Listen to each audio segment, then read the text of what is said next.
Kamu bisa masuk. Pada saat yang sama, di sebuah distrik YSL di pinggiran kota NJ. Saveri sedang duduk di ruang tamu dengan memegang jam saku yang terus berputar. Luka di wajahnya tampak mulai mengering. Kakinya terus bergerak seolah mengikuti detik demi detik jam tangan itu berputar. Dia tampak gelisah. Tok tok tok. Seseorang mengetuk pintu rumahnya. Saveri berdiri dan bergegas membuka pintu. Di balik pintu, seorang lelaki bertubuh kekar berdiri di sana. Tingginya hampir 2 meter. Wajahnya terlihat datar tanpa ekspresi. Eden, kamu terlambat 3 menit 6 detik. Kata Saveri sambil memicingkan alisnya. Benar, wajah tanpa ekspresi yang berdiri di depannya adalah Eden. Pembunuh bawah tanah paling sadis dan pengkhianat Night Watcher yang sedang diburu. Saveri memiliki sifat yang terlalu peka pada waktu. Dia akan selalu menghitung berapa lama tamunya terlambat atau datang. Begitu pula dengannya, dia adalah orang yang tergila-gila pada ketepatan waktu. Kalau membuat janji dengan Saveri, dia pasti akan datang di jam dan menit yang sama dengan waktu janjian. Kamu ini pembunuh bawah tanah nomor 1. Bisa-bisanya janjian denganku saja terlambat, cibir Saveri. Eden melihat sekeliling dan berjalan masuk, dia menutup pintu dan duduk di sofa. Dia mengeluarkan kartu poker dan memainkannya. Dia berkata, kamu mengecewakanku. Seorang Audrey saja kamu tidak bisa mengatasinya. Oh ya, Saveri melirik Eden dan berkata, kamu tahu soal mantan Night Watcher Zero muncul di LH. Kamu menyuruhku pergi padahal kamu sendiri tidak beranikan. Aku bukannya tidak berani pergi, aku hanya tidak ingin bertemu Night Watcher, itu saja. Eden menggerakkan sedikit pergelangan tangannya dan sebuah kartu terlontar. Jangan bicara omong kosong. Sekarang Audrey kembali ke NJ. Lalu apa? Tanya Saveri. Dan lagi, aku tidak tahu kenapa harus melibatkan orang dari keluarga Wong. Eden mendongakkan kepala melihat Saveri yang berdiri di depannya. Kamu harus cari tahu soal masa lalu supaya tahu banyak informasi. Oke, lirik Saveri dan bertanya. Sekarang coba katakan, apa yang akan kita lakukan selanjutnya? Eden menyentuh hidungnya dan berkata, kamu lanjutkan misimu. Cari cara untuk menangkap Audrey. Bukan pilihan yang bijak kalau kita menghadapi keluarga Wong tanpa persiapan. Saveri bertanya lagi, terus kamu. Aku punya urusan yang harus aku lakukan. Kata Eden kembali memainkan kartu-kartunya. Damar dan Talia masih berjalan-jalan di lantai 1. Seorang lelaki yang memakai seragam kerjanya menghampiri mereka. Maaf, apa kalian Pak Damar dan Nona Talia? Damar dan Talia menoleh dan bertanya. Ya, ada apa ya? Pario meminta saya untuk mencari kalian. Pelayan itu tersenyum ramah dan menyerahkan sebuah kartu dan undangan. Ini adalah tiket masuk ke bagian lelang di lantai pertama. Pario berkata, kalau kalian tertarik, kalian bisa membeli barang yang kalian inginkan.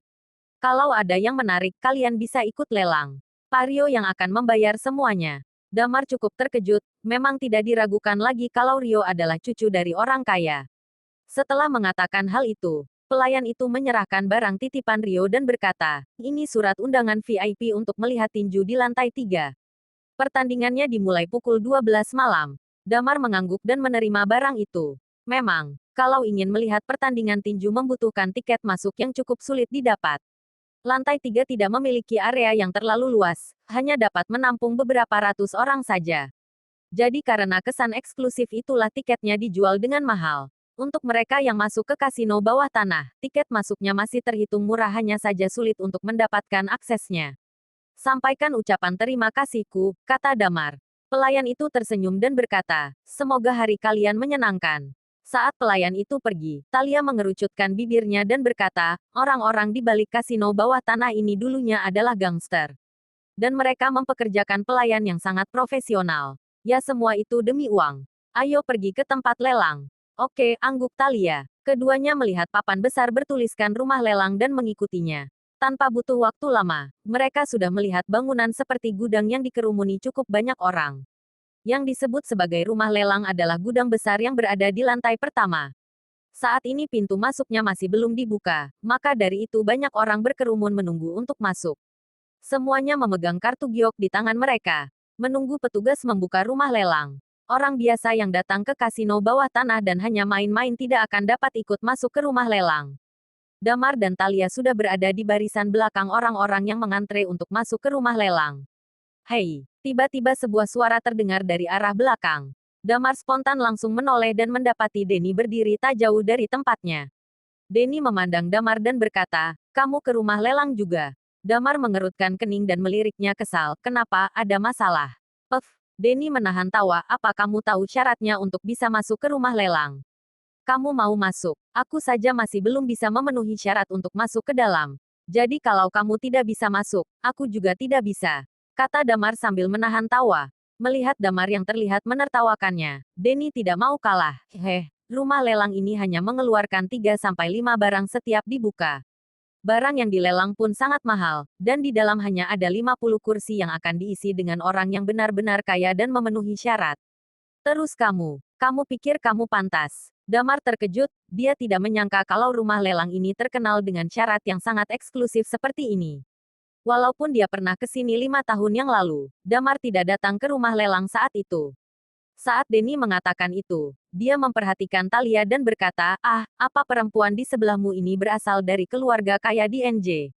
Bukan, kata Damar sambil mengangkat kedua bahunya. Hahaha, iya. Mana mungkin perempuan dari keluarga kaya mau denganmu?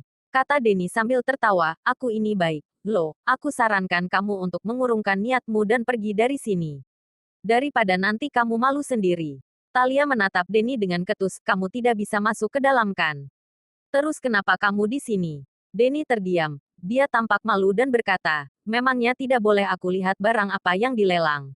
Akan ada live dari dalam nanti. Memang, di depan pintu masuk ada layar besar yang saat ini masih mati.